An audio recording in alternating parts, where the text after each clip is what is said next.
Now, we're not gonna watch the full entire video of this one, but I do want to see at least a piece of it though. But somebody, one of my favorite channels or so, likes to talk about like old cartoons and stuff like that.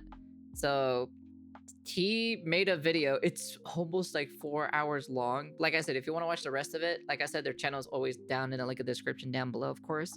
I always put their channels down below. But it's the origins of Yu-Gi-Oh were shockingly dark. So season 0 of Yu-Gi-Oh. If anybody knows, you know, the original Yu-Gi-Oh, it was not how the way it was in this day and age. Yeah, it's 4 hours long. That's why we're not watching the full entire thing. We're only gonna be watching a piece of this thing. But 4 hours though, Jesus, he made a 4-hour VOD or so for like, you know, for the origins of Yu-Gi-Oh. We all remember Yu-Gi-Oh like this, or even like this. But in general, but like I said, I've been getting back in, like, not really getting back into it though, but I've been kind of itching or so to kind of wanting to play it. But then there's some people in the comment sections that were telling me, it's like, Nyaru, you gotta start playing, you know, Yu-Gi-Oh, you know, what is it, Duel Masters or whatever, the free-to-play one. It's okay. Look, the problem is specifically is that I number one, I don't know how to play the game anymore. So that's number one to begin with, and I just don't know how to play the game anymore. I think I'd rather play. I think I saw that like on Steam or so. There's a couple of Yu-Gi-Oh games on there, like the classic Yu-Gi-Oh Legacy Collection, and then like the other one or so. Like maybe I'll probably pick those up probably and just play them. Because I only know, what is it? I think like the first season of the number cards for Yu-Gi-Oh! Zexal, which is like, you know, when they showed out like, oh, you got to collect the 100 number cards or whatnot or something. I didn't watch the rest of that series. I just kind of like, I didn't really care after a while. 5Ds, I know 5Ds pretty well. The synchro summons are probably like one of my favorites. And then everything before, you know, is all I know. Don't play Duel Masters, play Slay the Spire 2 instead. Recently just played the game and I'm addicted. Whether it's any of those options or every other generation since, we all know Yu-Gi-Oh for the use of the Duel Monsters card game that they all play. It's the heart and soul of Yu-Gi-Oh, the real bread and butter. But there was a time where Yu-Gi-Oh wasn't really even about a card game, but rather about a different type of game. Or should I say games plural, where the consequences can come at the cost of one's mind, or worse, one's life. The original run of Yu-Gi-Oh, which can be read through the first 7 volumes of the manga, or viewed through what is dubbed as Season 0 of the series, is a very different experience than what you may perceive. I think he's gotten a little chubbier actually. I don't remember him being this round. He used to be a little bit more skinnier. Yu-Gi-Oh as if you've never looked into it. This isn't the Yu-Gi-Oh you generally would think of when someone brings up Yu-Gi-Oh. While it features the same characters you basically come to know and love throughout the regular Yu-Gi-Oh series, these are slightly different versions of them that eventually were slightly changed and molded in to fit what Yu-Gi-Oh would become after it. I first took a look into the origins of Yu-Gi-Oh and what Season 0 was back in my original Yu-Gi-Oh series deep dive, but I never went into a great amount of detail I think you would regarding crash it. out And if along someone with that, beat you the like with the original most manga. dumbest While what card Yu-Gi-Oh in one became turn is something that I love a lot and means so much to me, I feel it means even more to me because of how much this version affected me growing up, and how it built a stronger attachment for me to Yu-Gi-Oh as a series overall. Aside from the main TV show and the trading cards, the manga is how I personally really fell in love with Yu-Gi-Oh. More specifically, manga in general. It was my first ever manga that was purchased for me, the first one that I read through, and this is my original one right here that I got from back in the day. Ooh, first printing. So when I did find out that they actually animated these pre-Yu-Gi-Oh stories in the 90s, I sought out the series immediately. So while many others know about Season 0 and the real origins of Yu-Gi-Oh, there are still people today that don't, and I have found myself surprised that when speaking about Season 0 in the past, how many people had no clue about it or only vaguely know what it is, and don't really know what it's all about. So today, I would like to extend my original Yu-Gi-Oh series where I covered the first 5 seasons of the show by jumping back in to take a cheeky little deep dive to speak on Season 0 some more, as well as go over the differences between the manga and the anime adaptation. It's a very different and darker experience than what Yu-Gi-Oh would come to be known for. So whether you do know what it's all about or have never experienced the actual origins of Yu-Gi-Oh, like the most annoying thing about it is like you have to read the entire description or so for the card itself to understand it. and then you have to do it for all your cards in general, and then after that you have to come up with like, oh, okay, does this combo with this or that combo with that or so. I'm just, I don't know. I just can't personally, I don't think I can get into the new format. I can only get into like the number cards. I think everything from the number cards and before the number cards I can play. That's why when I saw the single player, like the original collection of the Yu-Gi-Oh Legacy thing or so, the original, you know, the old school ones, and then the other one with the with it goes up to like, it goes a little bit more further, but I think I'd rather go up to like the number cards in general, and that's pretty much about it. So an average Yu-Gi-Oh meta deck will cost 400 to 800. Nah, I'm good. Yu-Gi-Oh! I hope you enjoy taking a look back on what technically started it all for the late great Kazuki Takahashi. Hold on, we just got a letter. A sponsored letter. Wow, I wonder who it's from. Please tell me I think more. of comfortability without compromise. Oh, Denim. I'm talking about denim that is flattering and comfortable, all at an accessible price. Anyways. Now, to get to season 0 of the series, we need to understand the original manga run of it. While the US wouldn't start getting these manga volumes until May of 2003, which is after Yu-Gi-Oh! As we mainly know it would already come out swinging hard in the US, this manga originally started in 1996 in Japan, being serialized in Shueisha's weekly Shonen Jump magazine. On the surface, these were stories told about a kid who enjoys playing various types of games. From board games to card games and even to puzzles, Yugi Moto is all about it. But he's not someone who has a whole ton of confidence in himself or has a lot of friends. You know, so we focus the funny thing about normal Yu-Gi-Oh, you can kind of like, you know, remember when we were watching that VOD or so where that one dude or so was like making the sound effect of his life points going down. It's like ding, ding, ding, ding, ding. Like he was getting hurt and everything like that. And all this other stuff, you know, that's the fun stuff about it. When it came to like old school Yu-Gi-Oh, you just kind of have the fun in getting into it, and you just kind of like do those stupid things or so because, you know, you're just getting into the duel, you know, and you start kind of like acting or so to do these things, you know. That's one of the things in general that I like. That dude was, yeah, that's the reason. That's why I like the old school Yu-Gi-Oh a lot more compared to like, you know, the new school, you know.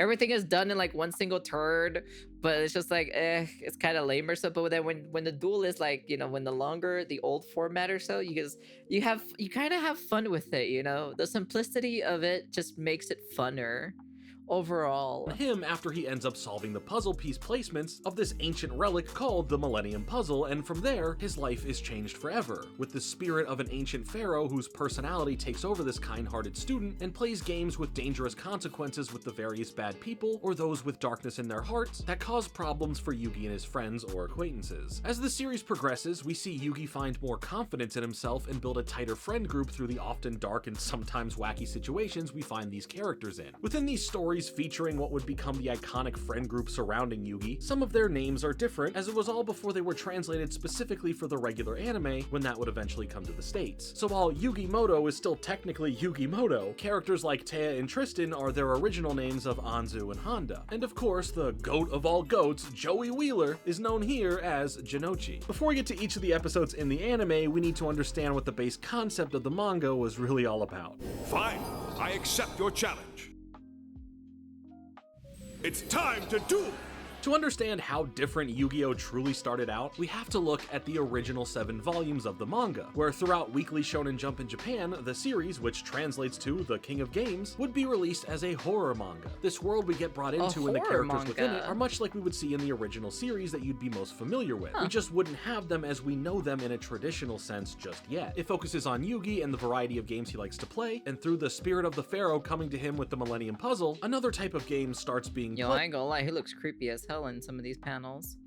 When it comes to all the bad actors out there in the world of Yu-Gi-Oh! That do cross Yugi or his friends' paths. These shadow games, if you will, would elevate the stakes of whatever's at hand. Whether that was getting stabbed in the hand, having your mind completely corrupted and destroyed, site censorship, poisonous ice puck explosions, or even burning alive an escaped prisoner who holds our main characters at gunpoint. The results, more often than not, were deadly, as Yugi, or the embodiment of this game-craving pharaoh, would make sure that those who deserve punishment would be punished. And that made it satisfying to see, rather than just having this level of I remember, lethalness for the sake man, of dude, it. some of More these characters, horrifying than the holy horror shit, found dude. in these early manga volumes OG of Yu-Gi-Oh was is a if you were death a fan game? of Yeah, what it was a Yu-Gi-Oh death soon would game. become, and then you go back and discover where it actually all came from. This shit Seeing was these dark as sometimes hell. more adult situations play out and I've your seen perspective some of on these it, characters you know and love being flipped a bit. And I feel that for many in the US and a lot of other parts in the world for that matter, discovered these original stories for Yu-Gi-Oh post getting into the main anime or card game. So there definitely was a bit of a shock here when, you know, Yugi and his— If I remember correctly, wasn't there an animation based off Yu-Gi-Oh Season 0? Wasn't there an actual like animation show? friends for playing duel monsters, and not Yugi trying to stop a serial bomber from killing Anzu. As the manga was starting to find an audience and having an ability to connect with the readers as the concept of the series was interesting enough to keep you invested, if not for the sheer fact of seeing how Yugi's opponents would be dealt with, things would slowly start to change once another major connection happened between the readers and what they loved about the series. Yugi here though is portrayed as this weaker, smaller than most kid who becomes this hero-like champion of various different games until some sort of justice is dished out in graphic form. It was inspiring in how it dealt with friendship, weird with how it handled the more adult circumstances and setups, but most of all captivating with how it began to world build, bringing in more characters to set up parts of who we'd know them as in the main series proper. And while the shift would begin to happen thanks to the popularity of the Duel Monsters card game that would be played in the manga, and ultimately turn Yu-Gi-Oh into what we know it is today, everything else that was in the original 7 volumes worth of stories was really cool to dig into. Shonen Jump, especially when it came to the United States with monthly Shonen Jump, meant a lot to me growing up, and aside from the Yu-Gi-Oh cards that would sometimes be included, being able to read new chapters of Yu-Gi-Oh along with every other manga series in it, month to month, made falling in love with collecting, reading, and loving this manga something so easy to do. I talk more about my introduction into it all in my Shonen Jump video from a while back, so I won't just reiterate it all here, but Yu-Gi-Oh just became this great vessel for me to get into manga, and I really appreciate seeing and getting to understand the weirder origins of the series, and funny enough, really enjoying it for what it was. It holds a special place in my heart for both thinking it's amazing it was green. and just I thought it was overall white feeling or something nostalgic like that. for it. I know it was like appreciation a extends high to the contrast animated version of color. what would come to be known as Season 0 of Yu-Gi-Oh, which would end up being produced by Toei Animation. So let's go ahead and but you wanna know something? He kind of reminds me. That kid reminds, at least Kaiba, that version of Kaiba, reminds me of the kid or so that you fought in the later Yu-Gi-Oh season. I forgot which one it was or so, which was supposed to be the original kid, the son or so of where the fuck his name is called or so. Yeah, Noah. Yeah, that's what he reminds me of. He reminds me a lot more of Noah. The anime adaptation of the manga and see what all the differences between both mediums are. We start off the series in Egypt with the discovery of this special golden box that the archaeologists have a weird experience with, believing it to be related to something they refer to as the Shadow Games, claiming it to be the puzzle of darkness as we then jump cut to Yugi, who is a student in class at Domino High School. While it's lunchtime and the other students are spending their time socializing or playing sports, Yugi finds himself alone at his desk building a house of cards. But once that falls over and he declines going out to play basketball with the others as he says he would just be the reason that their team would lose, he thinks to himself about his want for having a friend or two to play some sort of games with. Something that's more his speed, you know? Then we see him pull out that same gold box from Egypt, claiming it to be his personal treasure, one that he always carries with him but claims that he should also be keeping it a secret. So then, why are you carrying it around and then blatantly pulling it out in class to solve its mysteries? It would be a shame if another student came around and then totally made things all worse for you right now. Jinochi, right on cue, ends up snatching the box from Yugi, essentially bullying him and teasing him over this box and that he's not really being a man, which is where you can first see that really big height difference between Yugi and everyone else, with Jinochi easily being able to play keep away by himself so Yugi can't get it back. When pressured by Jinochi to come at him and be a man for the sake of the box, Yugi screams out that he hates fighting and violence. And Jinochi's like, alright, relax, why are you yelling? I'm right here. As Honda then makes his introduction, being at odds with Jinochi, as he wants to do good and be this role model student, with Jinochi then teasing him over this. Jinochi, however, gets bored of talking with Honda, asking Yugi if he can take a look in the box, to which the kind-hearted nature of this kid has him saying, sure, but just don't lose any of the pieces inside, it's very important to him. When Jinochi looks into it, he's not very impressed, calling it boring, with Anzu then appearing to take the box from them and bring it back over to Yugi, calling them out for bullying him, but both Jinochi and Honda are distracted over the fact of a girl named Miho appearing, who at first mistakenly thought Anzu was yelling at her, but that wasn't the case, and Miho was just kind of sad because of not bringing in her own food for lunch, and the line in the cafeteria being way too long. This causes both boys here to go off and try and find her some food because, well, they're boys. But mainly it was a way for Honda to be at the service of another student, while Jinochi tags along to avoid more yelling from Anzu. I would like to point out that I think it's pretty cute to see how happy Yugi does get when Anzu comes around, excitingly calling out her name, and one thing I do love about Season 0 is the closeness factor that these characters share throughout it, coming off in a more slice-of-life comedic is there something more here or not type of way, whereas in the regular Yu-Gi-Oh series following all of this, it really feels more just like a chill friendship that at some points has something more going on, but it's way less focused on. For Jinochi and Honda's little adventure now, they end up running into Yugioh, who is basically the strict hall monitor that's even taller and more menacing than how someone like Jinochi looks to Yugi, making it a good way to show this scaling of power and what's a real threat or not. Yeah, Jinochi is a bit of a bully, but he's not like overly threatening. He just wasn't he a bully in season 1 of Yugioh 2 as well? Wasn't he also doing the same thing? And then he became friends with Yugi Moto afterwards? Or am I misremembering or so? Talks a big game, as where someone like Yugioh has this level of aura around him that makes you know not to mess with him. Yugioh, after overhearing a bit of their conversation, makes it very clear that bullying is bad, okay? And then walks away, making it feel like he's not the type of person who is going to just remind you of the same thing twice in such a nice way if he has to. In the meantime, we see that Anzu ends up hanging out with Yugi, getting— Really? Man, it has been a while since I've seen the original Yu-Gi-Oh! I thought for a second that Joey was also picking on him too in the original series in season 1.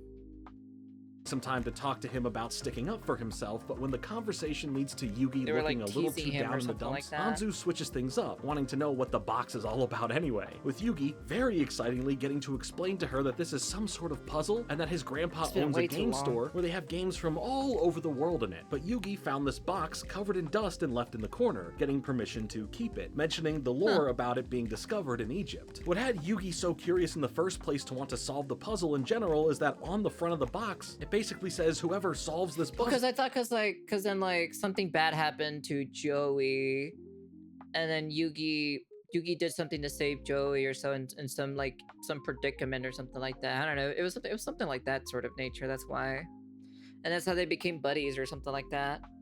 Shall be granted one wish. As they are having fun discussing things, we cut back to Jinochi, who ends up revealing that he had taken one of the pieces of the puzzle, and it's like the main piece from it too. All this after Yugi expressed how important to him not losing any pieces was. So now with Jinochi already in a sour mood from That was a flashback in season 1 referencing to season 0. Okay, so I'm not wrong then. Anzu yelling at him, Honda annoying him, and Yugioh low-key threatening him, he talks to Honda about stealing this piece from Yugi, leading to Honda calling him a scumbag essentially, questioning if he even has a conscience, before Jinochi reminds him to go and figure out the food situation for Miho. And I love that there's just this quick cutaway to her just standing there going, man, I'm so hungry. Now alone, Jinochi decides to toss this piece out of the school window and into a canal below, putting this anger towards Yugi based on him getting pissed off about Yugi's childish nature. With the school day coming to an end, Yugi gets stopped by Yugioh, who insists that he should be Yugi's bodyguard based on these claims of bullying that has happened to him, with Yugi downplaying anything about it and not even truly considering Jinochi a bully in the first place. Regardless, Yugioh is still keeping his eyes and ears out for this stuff. He has his own way of dealing with things. We next end up getting some more lore about the history of the puzzle thanks to Yugi's grandpa, as Anzu goes over to the game shop after school with Yugi, as we hear about how all the others who dealt with the box in Egypt ended up dying in mysterious ways, leading to grandpa having this little faith in Yugi even solving the puzzle and putting it together, which kind of sucks to see grandpa be like this. But you know what also sucks about him here? Well, I don't know if you know this or not, but Gramps here in season 0, and I guess just in general the Japanese version of Yu-Gi-Oh, is ridiculously pervy. Anyway, not to drag on that point for too long, Grandpa reads more from the front of the box, old man talking about pervy. The person who solves it being able to gain the powers and knowledge of darkness, trying to freak Yugi out a bit more, but that doesn't stop him. He's still going to try and solve it, ending up working on it all night. We see that Grandpa doesn't really want him to finish solving it based on this inheritance of the Shadow Games themselves, remember this or but so Yugi's nearly there, as we see the puzzle starting to really take shape as he's passed out at his desk. The next day at school, Ushio ends up taking Yugi to see something he did for him, as we see both Jinochi and Honda now beaten and bruised, laid up against the wall, as Ushio acted as a bodyguard for him, wanting to teach them a lesson for bullying, which, by the way, Honda really wasn't, but that's besides the point. Jinochi asks if Yugi's happy now, but Yugi claims that he didn't ask him to do this. But then Ushio pushes Yugi out of the way to beat up Jinochi some more, causing Yugi to take a stand now, stepping in front of them to protect them, as Ushio tries encouraging him to join in on beating them up instead, but Yugi claims them as his friends. Ushio is all like, alright then, I guess you're weird too, and in fact, you need to now pay me for my services as a bodyguard, saying that he needs 200,000 yen for it, which at the time would roughly convert to about $1,600. And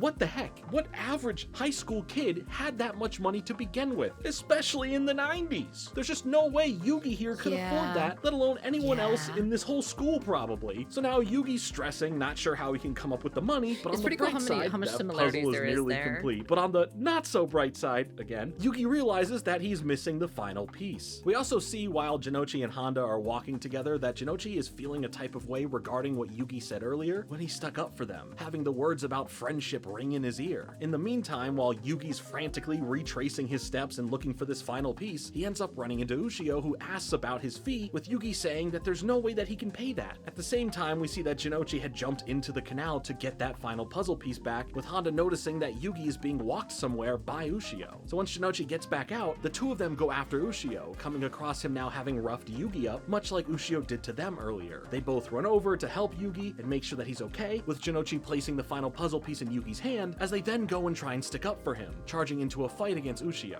Yugi inner monologues about how the true wish he did make seems to be coming true regardless of the puzzle, go to and that's the local him middle wanting school true and be a friends, feeling a bodyguard. sense of Easy that from what funding for Jinochi the and Honda model. are doing. Ushio ends up beating them up again and heads out, but Yugi realizes that Jinochi placed the final piece of the puzzle back in his hand, with him now reaching out to push it into place. As it now begins to glow, it shoots a beam of light into his forehead, as we then see Yugi's shadow grow tall on the wall behind him, with a symbolic Egyptian eye marking appearing on the forehead. This is like the dude's version of a magical transformation sequence, with us seeing little Yugi fall into the shadow, as once this is all over, we hear Yugi call out that it's time for a game, as all of a sudden Ushio is no longer on the ground, he's hung out on the side of a building by some rope, as this new version of Yugi, Yami Yugi, stands on top of it, claiming that what Ushio wants is up there. With him not even questioning what just happened, he just begins climbing up because he just wants that money. Rather than Ushio just getting the money that easily, Yami Yugi challenges him to a shadow game, showing off that they are both attached to this rope as he slides down to balance them at equal hanging heights, with a line of playing cards spread out as well, with them needing to take turns flipping over the cards and only climbing up the rope based on the number on the card, which will cause the other person to be lowered by that same amount. The first person to reach the top wins the prize, which here is the money. This goes back and forth until Yami Yugi's basically at the top and Ushio is at the lowest point he can be, as he flips his final card, and it ends up being the Joker card, which counts for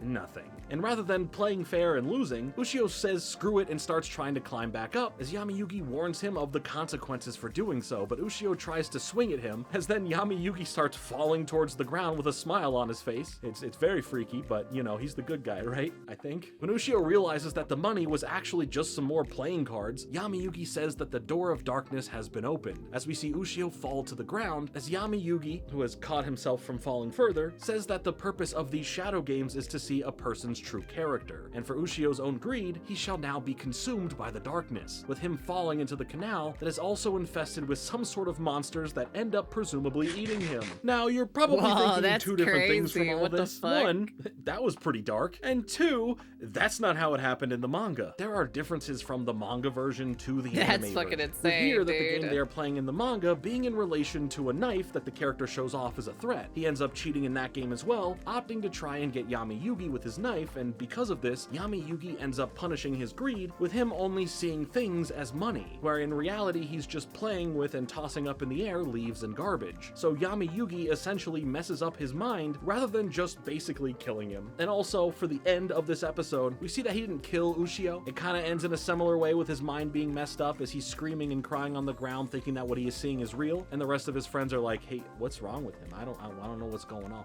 So some similarities there, a little bit different of an execution, but there's also so many other changes here, like the order of events of when Jinochi got got the puzzle piece back, how it was given back to Yugi and where Yugi finished the puzzle, and so much more. So this series is not a one-for-one take on the manga. There are plenty of changes ranging from small details to full-on Shadow Game setups. And for the ending of the episode, we do get a really nice moment between Yugi and Jinochi, where Jinochi expresses that he has a treasure of his own now. It's something that him and Yugi can share, but it's something you can't see, with him expressing that it is friendship. And if that's not the sweetest ending to this, then I don't know what is. Either way, that's basically the first episode of the series. Overall, I do think it's a great introduction into this version's world of Yu-Gi-Oh! Okay. We get to meet the whole main cast and understand a bit about them, and get set up for what all this Yami Yugi and Shadow Games business is all about. We'll see about that! That's pretty cool, though. I actually like that, actually. I will destroy them all! Continuing on from the aftermath of Yugi unlocking the powers of the puzzle, we see that his grandpa is worried about the warnings of this dark knowledge infesting Yugi's brain, but Yugi makes it seem like it's all good, and that there's nothing out of the ordinary that should make grandpa worry. While that's all going on, a prisoner by the name of Tetsu ends up escaping from prison and begins trying to go on a crime spree. I say trying because every time he comes up empty-handed. It seems some other criminal has beat him to the heist that he was going to go on. Back at the school, Jinochi ends up thinking that Anzu and Miho are being a bit weird, shadily going and doing something after school, as he tells Yugi and Honda that they may be participating in some escort-related services, to which Honda could never see his crush, Miho, in such a light, as he goes and follows them in the hopes of protecting her specifically. But then he starts joining in on these after-school escapades after whatever happened from that. So after joking about thinking Honda has joined them as some sort of escort, Jinochi and Yugi follow all of them and end up at Burger World, as inside the restaurant they are greeted by all three of them who now work there, as they seemingly get embarrassed about having a job like this and are worried that Jinochi is going to let the whole school know. And you may be thinking to yourself that this is nothing to be embarrassed about. When I was in school, getting a part-time job was looked at as being, you know, more adult, a way to have some money of your own. I never had a part-time job. Getting a chance to learn about the real world beyond school, but here, Jinochi brings up that the school rules forbid students getting part-time jobs. So technically, all three of them here are breaking those rules, all for their own reasons, with Honda only doing it because Miho wants expensive things. Either way, their manager here reminds them that these are customers and they have to snap back into their roles as employees. We get to hear about why Anzu is working here, as after she graduates, she wants to have the money to go and study dancing in New York, which aligns with the great dancer she is that we get to see when she's hanging out with Yugi in the main anime series down the road from here. As Jinochi and Yugi are eating their burgers, an investigator comes into the restaurant looking for the criminal that escaped and claiming him to be a master of disguise, and that he's potentially hiding here as a customer. So while this escaped criminal is a criminal, the other crimes he tried to commit he couldn't because some other criminal beat him to it, but he's still getting blamed for them. Either way, he's still bad and apparently has a gun on him. And potentially a dead giveaway factor as to who the criminal is here is based on that criminal getting hit with a baton on his right calf when escaping, leaving a possible bruise or mark there, with Anzu coming up with an idea to spill out a basket of toy cars that go all over the restaurant so that they can go and pick them up from under the tables and sneakily try and find this marking on any of the customers' legs. Because all of this is what these high schoolers totally should be doing in such a situation with an armed and dangerous criminal. Well, it's really Anzu, Jinochi, and Honda looking, with Miho and Yugi hanging back and watching as Yugi calls them brave. Kinda wishing he had more of that instinctual bravery himself. Anyway, the plan didn't really help. Anzu gets too handsy with a rude customer who has his feet on the table, as the investigator explains to the customers what's really going on. The only way the criminal gets outed is after they realize he's allergic to eggs, as then Anzu talks about the buns for the burgers having egg in them, leading to the disguised criminal to freak out and get caught by the detective.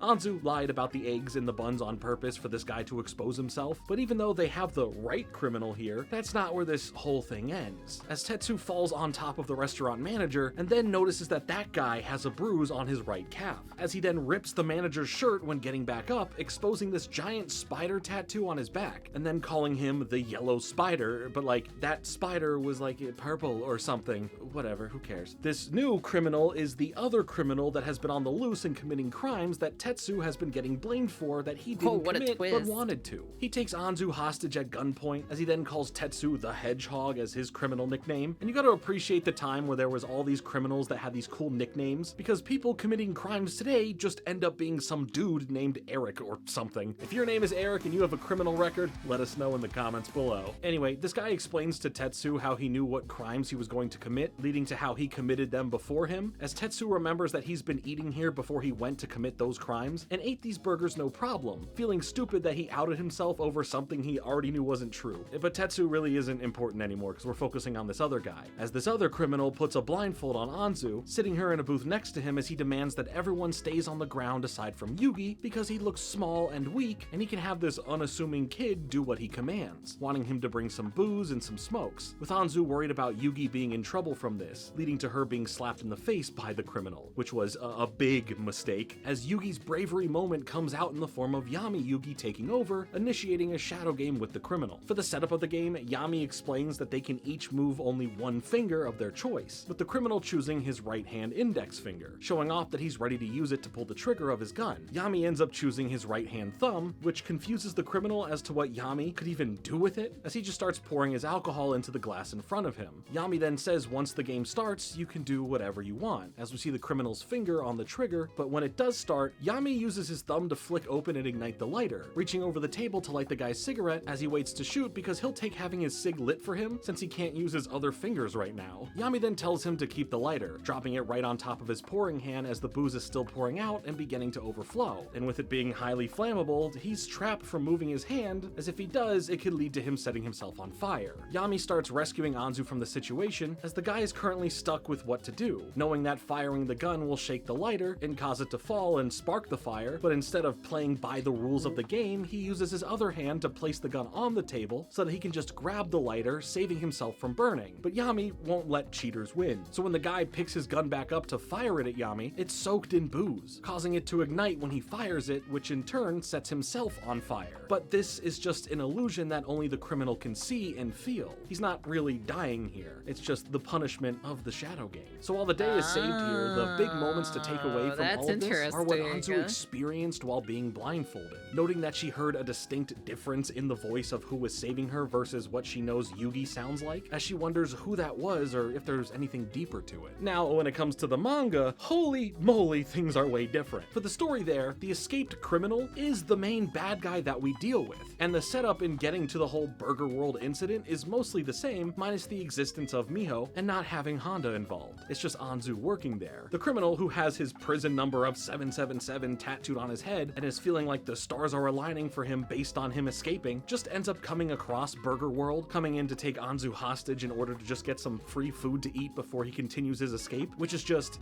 kind of dumb to risk your escape over a few dollar burger, but to each their own. The same type of shadow game is played with the lighter being put on his hand and making it stuck, pouring out booze all over the table and himself, but rather than cheating, the guy just questions his luck, dropping his cigarette from his mouth onto the booze and lighting himself on fire. Oh, and here, it's not just an illusion. We know that this fire, and the criminal's presumed death from it, is real thanks to Jinochi witnessing it happen. Wait, what? He actually did die? Set himself on fire. So it's a way more brutal ending to that story versus what we see in the anime itself. Also for Anzu, when questioning the voice she heard who was responsible for saving her, she is thinking to herself that whoever it was, she's fallen in love with them, claiming to never forget that voice. This is one of the early on iconic moments from the manga that really stuck with me from the first volume for how it handles the characters, the danger of the situation, and the final outcome, amping up the gruesomeness of these shadow games. It's just crazy that the guy who doesn't cheat ends up really being burned alive, while the cheater in the anime ends up only thinking he is. Oh yeah, I do remember that actually. I'm just saying. One of my favorite moments in the manga is here where Anzu squirts a bottle of ketchup onto Jinochi and Yugi's burger that spells out a warning to them about if they ever tell anyone that she works here, that they're dead. There's just such a menacing look from Anzu in the manga that's burned into my brain, and I am happy that it was translated well enough into the anime.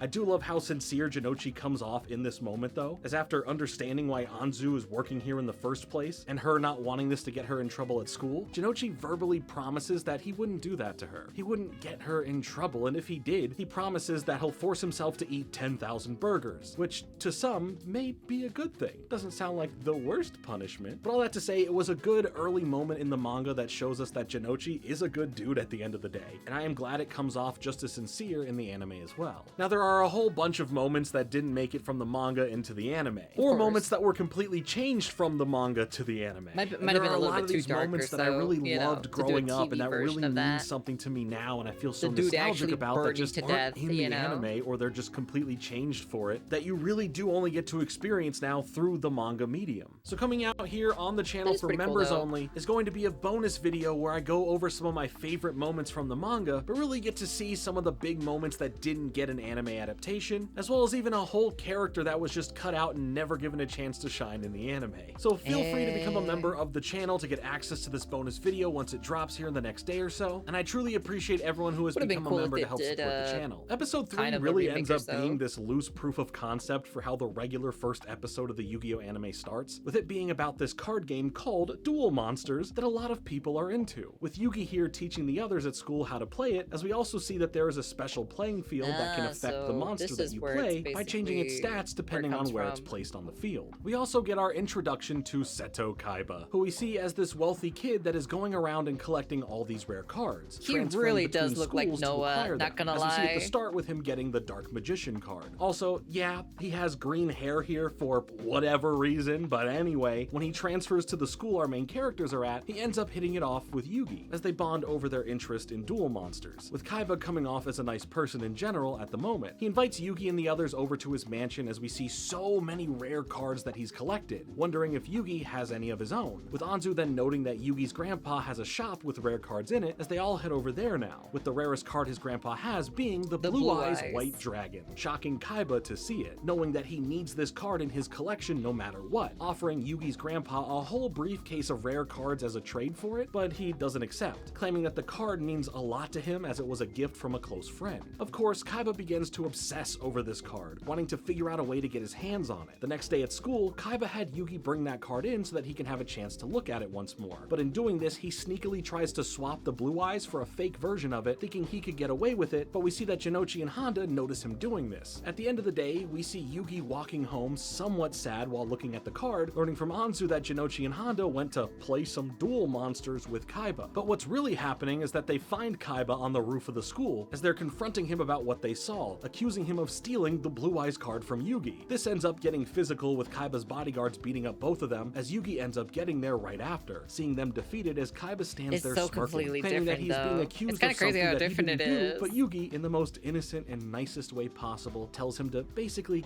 cut the crap, saying he knew that he switched out the card and didn't say anything, as he was just hoping that Kaiba would do the right thing and return it properly to him, and it would have been water under the bridge, as Yugi now begs for the card back, but Kaiba pushes him down, as his bodyguards continue roughing him up, eventually causing Yami Yugi to come out, beat up the bodyguards, and head after where Kaiba went, with Jinochi and Hondo waking up to the bodyguards being knocked out in front of them, which only confuses them as to what just happened. Yami catches up with Kaiba and challenges him to a shadow game version of Duel Monsters, with Kaiba feeling this different presence coming from Yugi, and for the shadow game version of Duel Monsters, they each will have 2,000 life points, and whoever hits 0 first loses. So, you know, a basic standard version of how the card game itself would originally work. But in the duel, the creatures on the cards are coming to life, changing the dynamic impact of the battle, as well as laying out that initial seed of an idea inside of Kaiba's mind for how Kaiba Corp would eventually create the holographic technology that we would be used to seeing for the regular Yu-Gi-Oh! Such an old school. We get to see some iconic monsters from the early days of Yu-Gi-Oh! Make their first technical appearances, like Skull Servant, Battle Ox, and even Mystical Elf, who for some reason also has green hair, just like Kaiba. We also get to see Summoned Skull, as Yugi plays it as his strongest card, and geez, this is the most terrifying looking version of Summoned Skull I have ever seen. Kaiba tries using the Blue Eyes White Dragon, but it has this struggle in wanting to listen and work for Kaiba, as he doesn't have the heart of the cards, so it just melts or something. With Yami then using Monster Reborn to bring it back to his side of the field, nearly defeating Kaiba, as we see him scrambling to find a way to end the match in a draw instead of losing, resulting in no punishment happening from the Shadow Game. But what did happen was this marking the start of the heated rivalry between Kaiba and Yugi, so that's pretty cool. I love looking back on an episode like this to see the origins of how we actually got to the original episode of Yu-Gi-Oh! For the main anime, as we can look here to see all the little things that did transition over from this series and be retooled and used in the regular anime, as well as kind of see what gets cut out and what just completely changed. Speaking of changes, there were plenty of changes made here from the original manga story. In the manga, we actually see that it's Yugi's grandpa that is talking about the Duel Monsters card game to Yugi and his friends, only at this point it's not called Duel Monsters yet, with it being referred to as Magic and Wizards. Magic and Wizards. Magic. Wizards. What does it all mean? Kaiba then also just appears as a character that enters into the shop, and as someone who already goes to the same school as all of them. He also has his Kaiba attitude to him that makes him already mean to Jinochi, starting the hatred those two will have against one another for a very long time. He sees the Blue Eyes White Dragon in the shop, tries to offer the briefcase of cards, and it's rejected all the same. Well, maybe just done a bit more dramatically. Then the next day at school, he tries swapping the card, but Yugi directly notices and ends up confronting him. But instead of a softer school bag hitting him, Kaiba hits Yugi with this heavy metal briefcase, something he still likes to do to people like we see in the Yu-Gi-Oh! R manga. In their shadow duel of magic and wizards, Kaiba actually loses here, with the punishment turning him into a card, which would be a similar premise to what Pegasus does throughout the regular anime's Duelist Kingdom arc. Being trapped in this card brings Kaiba into the world of the creatures themselves, where Yami admits that he'll probably experience death in this world, but regardless of that, it's all just in his head, a nightmare that he has to experience, something that won't really kill him, with Yami hoping this will help Kaiba learn about the heart of the cards, or something. The title of King of Capsule Monsters. That's interesting. Oh, that was a pretty good one. I actually liked that one, you know. That was pretty cool. Granted, of course, he's probably going to go through the entire series or so of Season 0, but if you guys want to see the rest of it, you can. It'll be, of course, down in the link of the description down below. That was pretty cool. I actually like that, actually. It's cool to take a look back at Season 0. I know some stuff of Season 0. Not everything, but I know some stuff of Season 0. That was cool. I actually did like that. That was actually a really cool thing, to be honest.